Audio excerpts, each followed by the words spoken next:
The greatest gift you can give someone is your time. It's like you're giving the part of yourself, the portion of your life that you can never bring back. That's why I want to take the opportunity to thank each and every one of you for watching my videos. Pi bon kado ko kapab bay yon moun se tan. Se ta kou pran parti nan ou men ou bay e ke ou pap jam ka repren anko.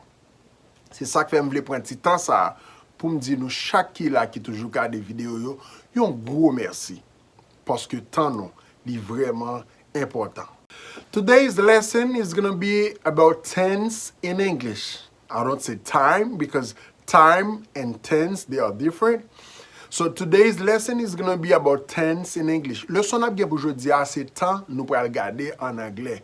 OK? Et il est vraiment important. It's really important and useful and very important for you to know the tense in English.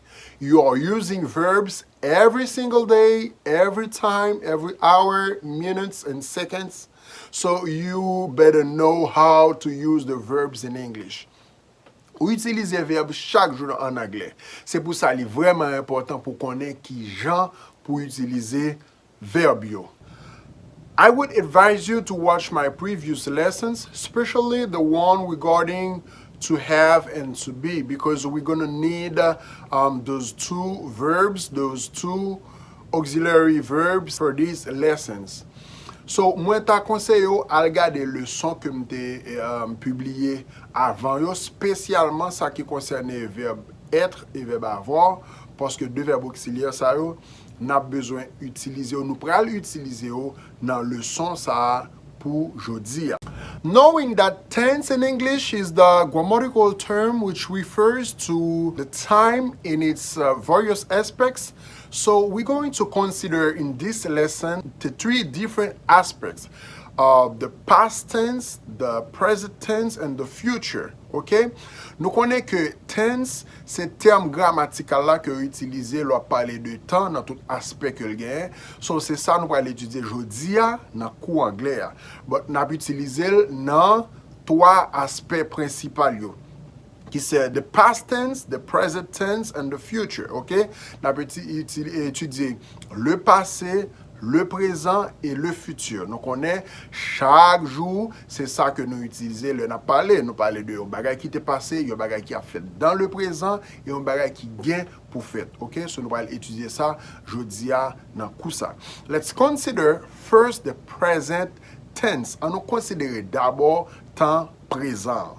For the present tense, there are 4 different categories that you need to know. The first one is the present simple. The second one is the present continuous or present progressive. The third one is the present perfect. And the fourth one is the present perfect continuous. Il y a 4 catégories qu'on doit connaître dans temps présent. C'est present simple, which is the ça nous est le présent de l'indicatif, OK? Deuxième, c'est present continuous. Ça c'est le présent progressif. Yon bagay qui a fait, yon action qui en cours. Troisième, c'est present perfect, which is ça nous est le passé composé, le passé composé. Et quatrième, c'est present perfect continuous.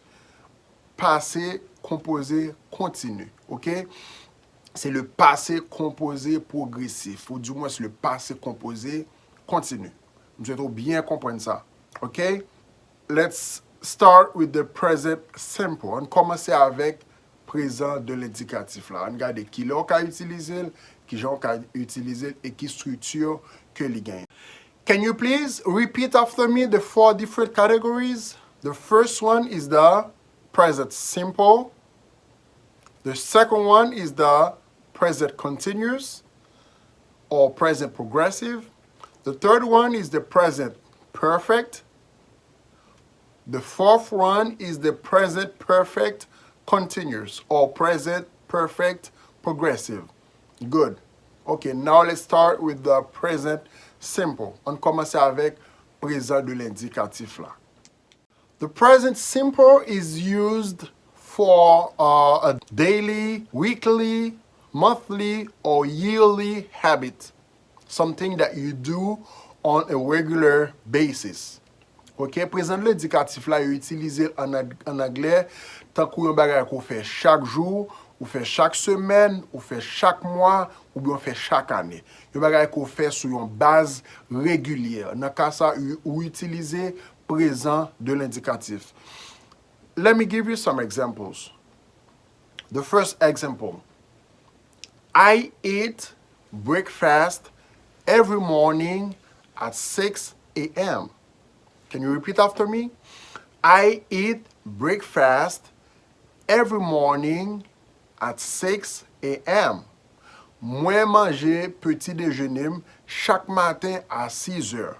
Okay? Second example. I clean my room every Saturday. I clean my room every Saturday. Moi nettoyer chambre moi chaque samedi. Okay? Third example, we travel to Europe every year on summertime.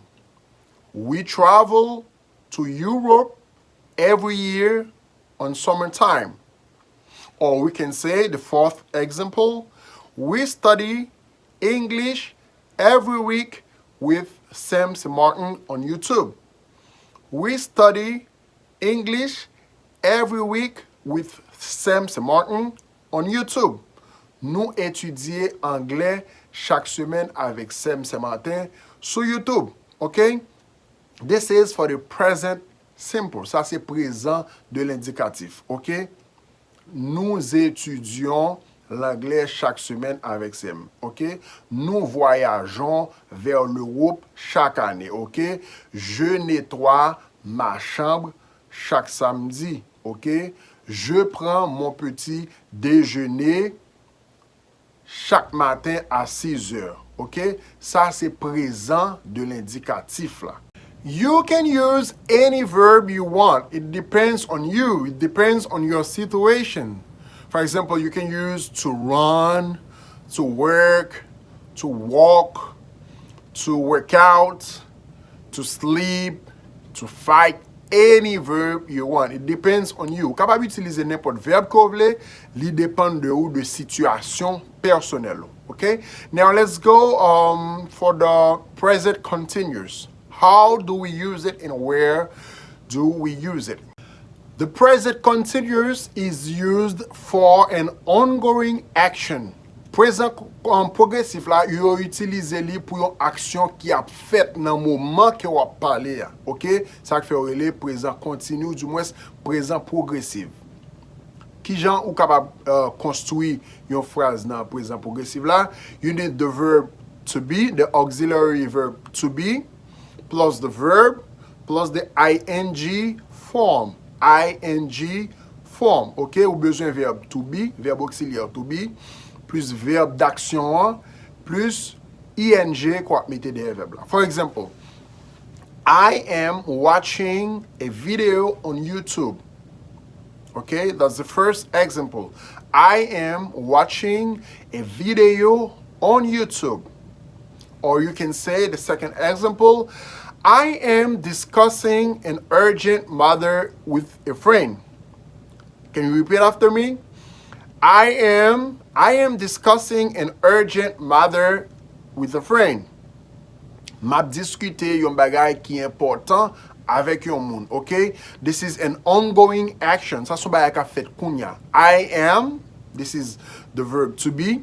Discussing, the verb is discuss plus ing. I am discussing an urgent matter with a friend on the phone, over the phone, okay? Troisième exemple que nous capable prendre. The third example, someone calls you on the phone. Hey, where are you? I am not at home. I'm taking karate class. I'm taking karate class. Moi pas la caille moi. Moi non cours karaté. M'apprendre karaté. This is an ongoing action. Do you understand? Good.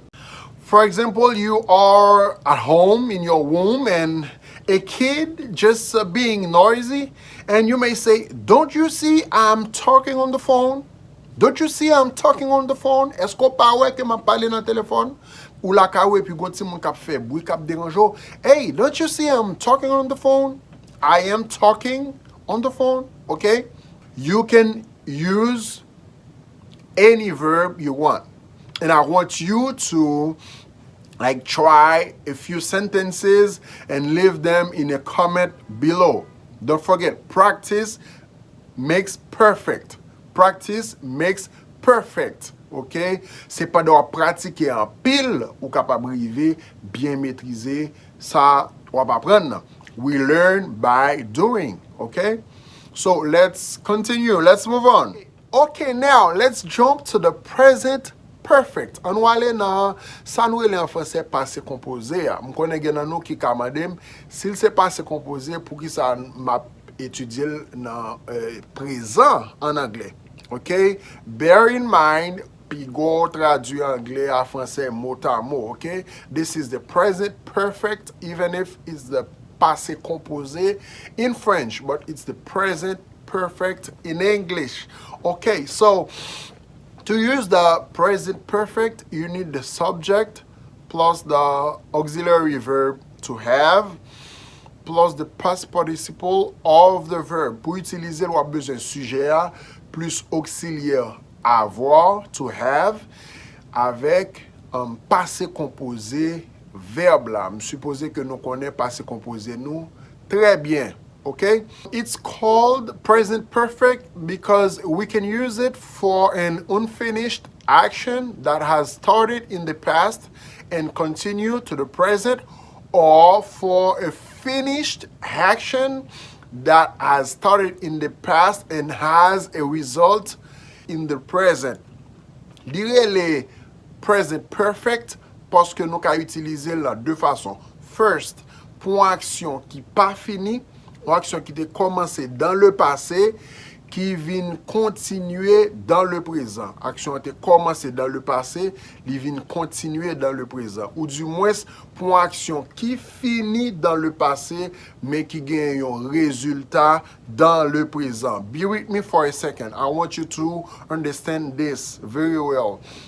Ok, c'est ça que fait le present perfect. Pour une action qui finit dans le passé, une action qui pas finie dans le passé et qui vient continuer dans le présent, ou du moins pour une action qui finit dans le passé et puis résultat ou vivre dans le présent. So in this case, we use the present perfect. On nous considère ensemble quelques exemples qui can bien permettre de comprendre ça m'abdou là. For example, for an unfinished action, we could say, I have known Jacob for 5 years. I have known Jacob for 5 years. Can you repeat after me? I have known Jacob for 5 years. Ça gen 5 ans depuis me connais Jacob, depuis me reconnaître Jacob. But I still know Jacob. Jacob is still my friend. So this is an unfinished action. That action has started in the past, but it still continue to the present. Do you understand? Good. Let's have another example. She has lived in Dominican Republic for 10 years, but now she is still living in Dominican Republic. L'itap vive Saint-Domingue, ça gen 10 ans. Depuis 10 ans de cela, la vive Saint-Domingue. But the thing is, she is still living there. Okay? Li toujours ap vive là. Donc, ou utiliser na kasa present perfect. Okay? This is an unfinished action. That action started in the past and still continue to the present. À nous considérer yon lot exemple. Let's say, for example, you are watching a movie, okay? And you may say, wow, I have never seen that movie. I have never seen that movie. M'pat ko jamwe film ça déjà. So, dans le passé, m'pat ko jamwe. But now, I am watching the movie. Or you may say, I have never heard that music. M'pat ko jam tande music sa. But now I'm listening. I'm enjoying the music. We can also use the present perfect with an unfinished time word like today, this week, this month, this year, okay? For example, let's say I haven't seen Junior this month. I haven't seen Junior this month, but we are still in the month, okay? On dit que m'poko ouais Junior pour moi ça. Mais faut l'on dit ça ou exactement nan moi que on parler. Okay, so now you can use the present perfect. This is an unfinished action with a time word, okay? Or you can say, as a second example, you can say, he has drunk 10 beers today. He has drunk 10 beers today. Li déjà boit 10 bières pour journée. Mais faut que pendant on parler ou encore dans journée pas qu'on fini. Okay? And a third example, we could say, I have already moved house twice this year.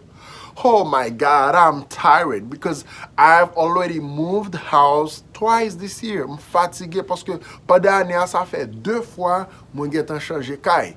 But you are still in the year. You understand? Good. Remember, I said we can also use the present perfect with a finished action with a result in the present, okay? So you may say, for example, I have lost my keys. The result is, I can't get into my house. Some people, they used the past simple, ça nous le passé simple in this case, and it's normal, you can use it, but you can also use the present perfect. That's the first example. Second example, we can say, they have missed the bus. They have missed the bus. So, as a result, they will be late, okay? Yo raté bus là. De bon moun dou, est-ce qu'on connaît yo raté bus là? Mais attends nous ça va le dire que y a pas en retard parce que yo raté bus là. So, certes son bagay qui passé, mais résultat ou capable vivre li dans le présent. Third example, she has hurt her leg. She has hurt her leg. The result is, so she cannot play football. And finally, let me tell you, you can also use the present perfect for something that has recently happened, even if the result is still clear in the present, okay? In this case, you can use the words just, already, recently, okay? For example, we could say the president has given a speech, or the president has just given a speech. So bagay ki fek pase, okay? President fek sot bay on discours la, okay? Second example, we could say the mayor has announced a new plan to clean the streets. The mayor has announced a new plan to clean the street. Magistrat fek sot annonse yon nouveau plan kel gen pou nettoyer rue yo. Okay? So now li rete pou nou the present perfect continuous. Are you ready to move on? Let's move on. So present perfect continuous la li indike yon action qui te commencé et puis qui soit fini en partie dans le passé ou du moins qui a continué dans le présent, ok? Pour capable former present perfect continuous, on a besoin de subject plus has been, have been, or has been for the third personal pronoun, plus the present participle of the verb. On a besoin sujet a, plus have been, ou bien has been, plus verbe là, au gérondif, ou bien ça nous relève participe présent. Let me give you a few examples. Example number 1, we could say, I have been reading this book for 3 hours now. I have been reading this book for 3 hours now. Son livre que m'te commencé li, ça a 3 heures de temps de cela. Même pour qu'on finisse, m'te toujours continuer lire, okay? So the action has been initiated in the past and still continuing in the present. You understand? Good. Tous les deux ni present perfect simple and present perfect continue. Yo semble en pile, but the difference is for the present perfect continuous, it's mostly used with active verbs. However, the present perfect simple is mostly used with sedative verbs. Ça veut dire c'est un verbe qui pas gain action là-dedans, yo plus utilisé present perfect simple, okay? But pour l'autre là, present perfect continuous, c'est mostly avec verbe d'action que li utilisé. For example, you cannot say, it's wrong to say, I have been owing my car since 2010. I have been owing my car since 2010. It's wrong, but you can say, I have owned my car since 2010. You see the difference? I have owned my car since 2010. But you cannot say I have been owing my car since 2010 because this is a stative verb, not an active verb. And second example, you cannot say he has been being late recently. No, it's wrong to say that. You may say he has been late recently, okay? That's all for today. That was a very long lesson today. Nous pas couvrir tout sujet net, ça veut dire nous ni présent, ni passé, ni futur. Nous seulement ouais présent, je dis. Next week, hopefully we'll have the chance to talk about the past, okay? N'après tout aspect again in the past. But today that was just the present, okay? So please leave a comment below. Like the video, share it with your friends as you usually do, and subscribe to the channel if you haven't done so yet. I will see you definitely next week. Don't forget, the greatest gift you can give to someone is your time. It's like you're sharing a part of your life, a portion of your life that you can never bring back, okay? See you next week. Take care.